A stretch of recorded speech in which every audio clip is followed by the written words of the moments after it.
Assalomu alaykum hammalarga. Bugun juda ham xayrli ishni yo'lga qo'ymoqchiman. Insonlarning uyiga saharlik kirib borsin. Kuzating. Dunyo ko'zlarga tor ko'rindi, shayton aldamoqqa urindi.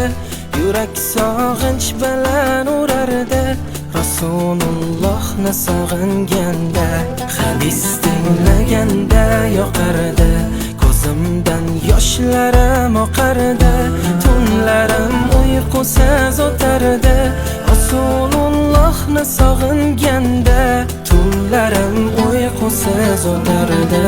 Rasulullohni sog'inganda, Makka yu Madinaga. Ushbu videoni ko'rib, ko'z qilyapti, riyo qilyapti deydiganlar topiladi.